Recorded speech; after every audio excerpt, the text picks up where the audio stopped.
साधु और खजूर की कहानी। एक दिन की बात है। एक साधु गांव के बाहर वन में स्थित अपनी कुटिया की ओर जा रहा था। रास्ते में बाजार पड़ा। बाजार से गुजरते हुए साधु की दृष्टि एक दुकान में रखी ढेर सारी टोकरियों पर पड़ी। उसमें खजूर रखे हुए थे। खजूर देखकर साधु का मन ललचा गया। उसके मन में खजूर खाने की इच्छा जाग उठी, किंतु उस समय उसके पास पैसे नहीं थे।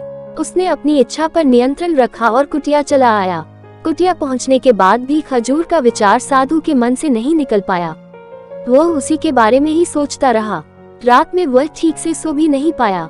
अगली सुबह जब वह जागा तो खजूर खाने की अपनी इच्छा की पूर्ति के लिए पैसे की व्यवस्था करने के बारे में सोचने लगा।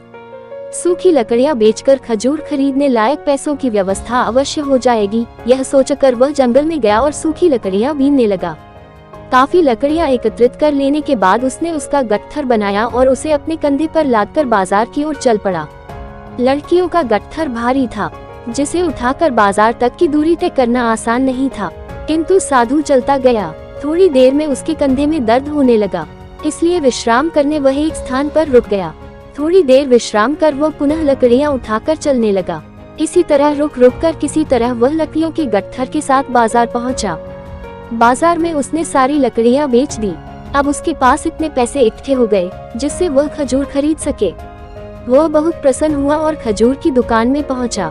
सारे पैसों से उसने खजूर खरीद लिए और वापस अपनी कुटिया की ओर चल पड़ा। कुटिया की ओर जाते जाते उसके मन में विचार आया कि आज मुझे खजूर खाने की इच्छा हुई। हो सकता है कल किसी और वस्तु की इच्छा हो जाए। कभी नए वस्त्रों की इच्छा जाग जाएगी तो कभी अच्छे घर की, कभी स्त्री और बच्चों की तो कभी धन की। मैं तो साधु व्यक्ति हूँ, इस तरह से तो मैं इच्छाओं का दास बन जाऊंगा।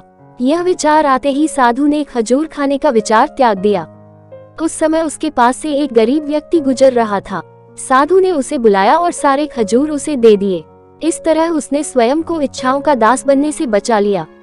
इस कहानी से हमें यह सीख मिलती है कि यदि हम अपनी हर इच्छाओं के आगे हार जाएंगे तो सदा के लिए अपनी इच्छाओं के दास बन जाएंगे।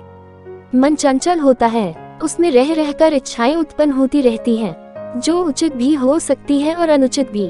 ऐसे में इच्छाओं पर नियंत्रण रखना आवश्यक है। सोच विचार कर इच्छाओं के आंकलन के उपरांत ही उनकी पूर्ति के लिए कदम बढ़ाना चाहिए, तभी जीवन में सफलता प्राप्त होगी। हमें इच्छाओं का दास नहीं बनाना है, बल्कि इच्छाओं को अपना दास बनाना है।